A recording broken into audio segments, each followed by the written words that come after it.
ونشهد أن لا إله إلا الله وحده لا شريك له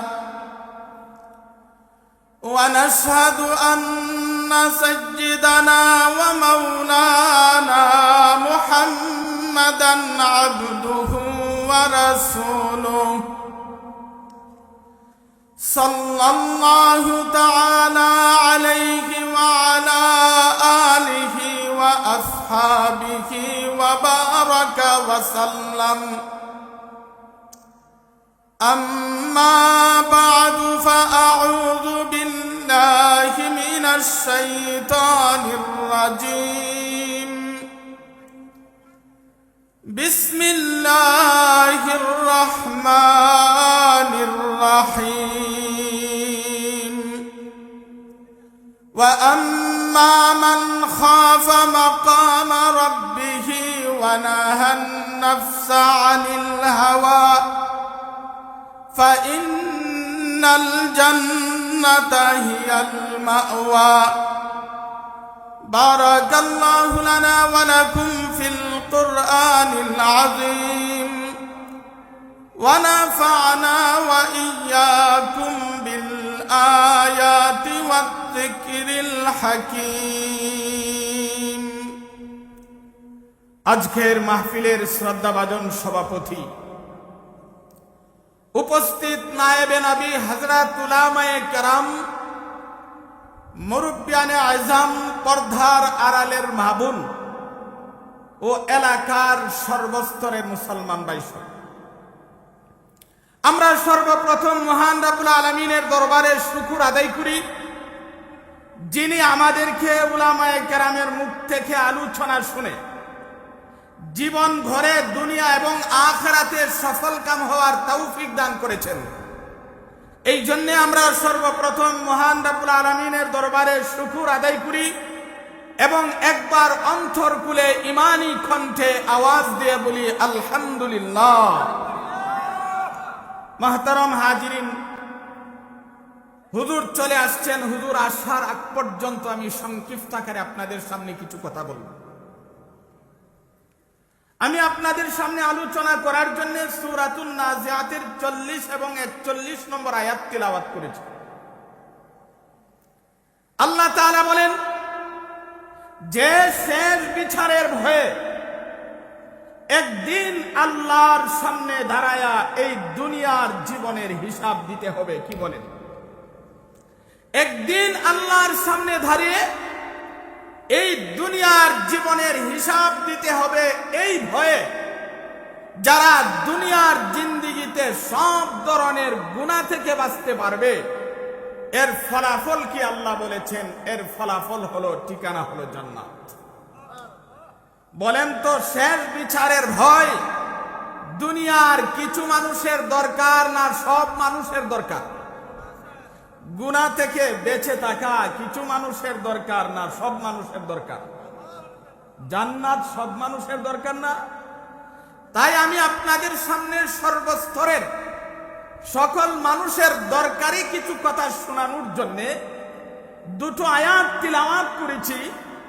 যে আয়াতের আলোচনা নারীরও দরকার, পুরুষেরও দরকার, যুবকেরও দরকার, বৃদ্ধেরও দরকার, শিক্ষিতরও দরকার, অশিক্ষিতরও দরকার, শিক্ষকেরও দরকার, ছাত্রেরও দরকার, পীরেরও দরকার, মুরিদেরও দরকার, বক্তারও দরকার, শ্রোতারও দরকার, মেম্বার সাহেবের দরকার, চেয়ারম্যান সাহেবের দরকার, এমপির দরকার, মন্ত্রীর দরকার, প্রধানমন্ত্রীর দরকার, মুরিয়া গ্রামের মানুষের দরকার, লাখাই থানার মানুষের দরকার, হবিগঞ্জ জেলার মানুষের দরকার, বাংলাদেশের মানুষের দরকার, মোট কথা সারা বিশ্বের সব মানুষের দরকার শেষ বিচারের ভয়ে গুনাহ থেকে বেঁচে থাকা।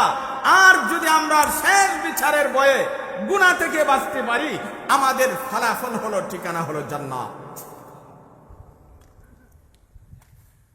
গুনাহ থেকে বাঁচার একমাত্র ব্যবস্থা হলো শেষ বিচারের ভয়। শেষ বিচারের ভয় ছাড়া গুনাহ থেকে বাঁচা সম্ভব না।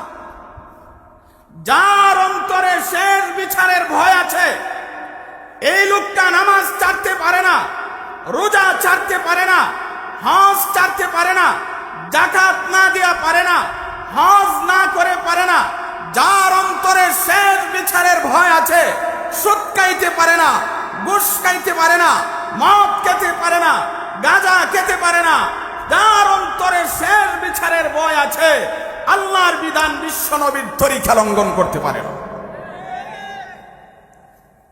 যার অন্তরে শেষ বিচারের ভয় আছে তার দ্বারা কোনো অন্যায় হতে পারে না। এই একটা গুণ যদি সমাজের মানুষ অর্জন করতে পারে, শেষ বিচারের ভয়ে গুনাহ থেকে বাঁচতে পারে, এই একটা গুণ যদি অর্জন করতে পারে, শেষ বিচারের ভয়, তাহলে সমাজে শান্তির সমাজ গঠন হয়ে যাবে। ঝগড়া, মারামারি, খাটাখাটি, খুন খারাপি কিচ্ছু থাকবে না, শান্তির সমাজ গঠন হয়ে যাবে। মাহতারাম হাজিরিন, শেষ বিচারের ভয় বলতে কি? আমরা জানি এই দুনিয়া একদিন ধ্বংস হয়ে যাবে। আসমান, জমিন, চন্দ্র, সূর্য, গ্রহ, নক্ষত্র, গাছপালা, তরুলতা, পশু পাখি, যা কিছু আছে সব কিছু একদিন ধ্বংস হয়ে যাবে। একটা মাঠ কায়েম হবে, হাসরের মাঠ। হাসরের মাঠে প্রত্যেকটা মানুষকে 5টা প্রশ্ন করা হবে। 5 প্রশ্নের জবাব না দেওয়া পর্যন্ত হাসরের মাঠ থেকে একটা মানুষ নড়াচড়া করতে পারবে না। 5টা প্রশ্ন কি? হাসরের মাঠে প্রত্যেকটা মানুষকে জিজ্ঞাসা করা হবে, 1 নাম্বার, তোমাকে যে একটা জীবন দিয়েছিলাম, হায়াত দিয়েছিলাম, এই জীবনটা কোন কাজে ব্যয় করেছ? 2 নাম্বার, তোমার হায়াতের ভিতরে একটা যৌবন কাল ছিল, এই যৌবন কালটা কিভাবে কাটাইছো?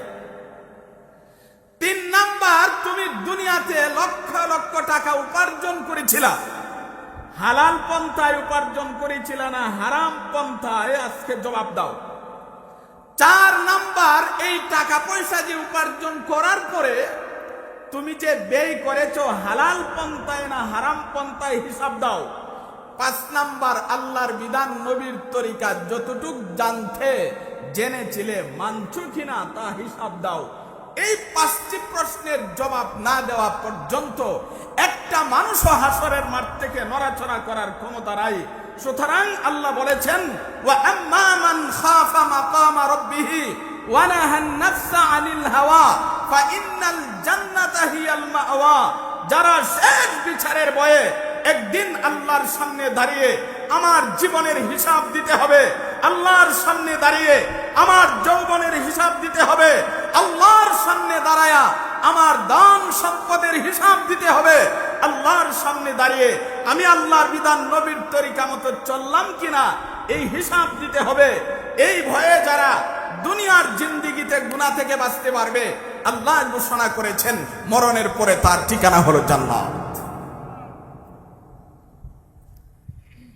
মাহতারাম হাজিরিন, এবার সংক্ষিপ্ত আকারে বুঝুন আমাদের নবী বিশ্ব নবীর অন্তরে শেষ বিচারের বই কি পরিমাণ ছিল।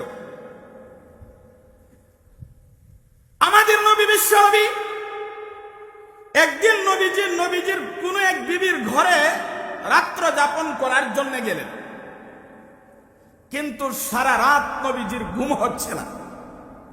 নবীজি চটপট করছে, এপাশ থেকে উপাস, উপাস থেকে এপাশ, একবার ধারা একবার বসে। নবীজির কোন একজন বিবি জিজ্ঞাসা করলেন, ইয়া রাসূলুল্লাহ, আর তো কোন সময় এমন করতে দেখি নাই, আজ আপনি দেখেছি সারা রাত ঘুমান নাই, শুধু ছটপট করছেন, তার কারণ কি?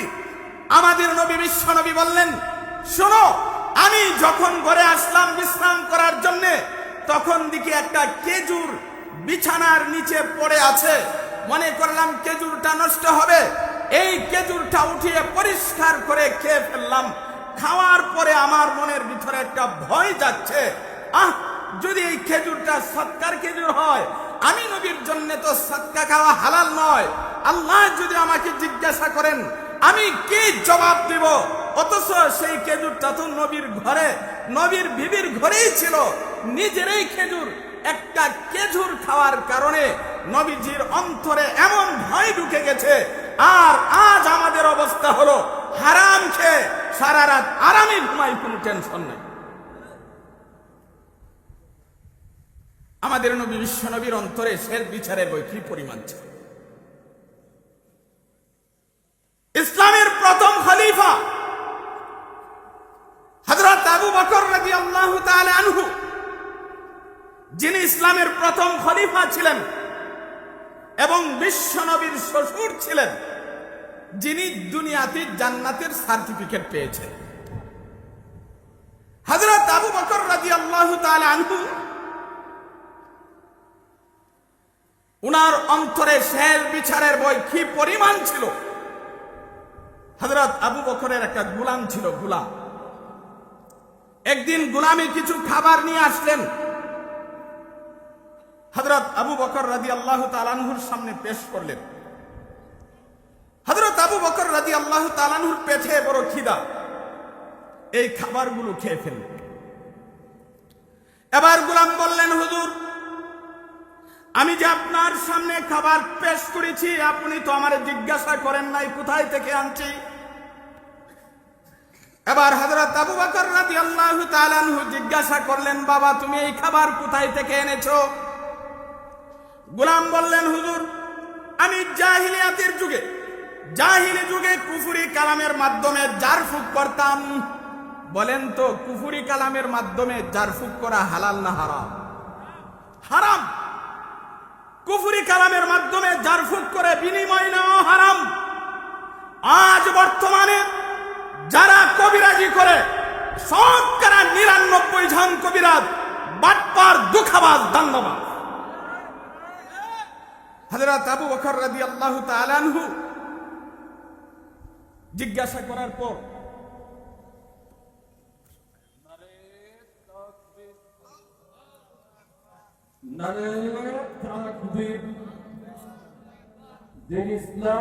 ইসলাম অলিপুরি হুজুরের আগমন, শুভেচ্ছা, স্বাগতম।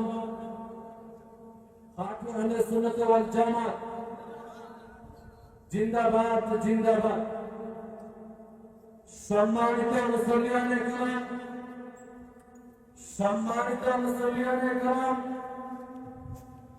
এখন আপনাদের সম্মুখে কুরআন ও হাদিস থেকে গুরুত্বপূর্ণ বক্তব্য রাখবেন মুনাফিক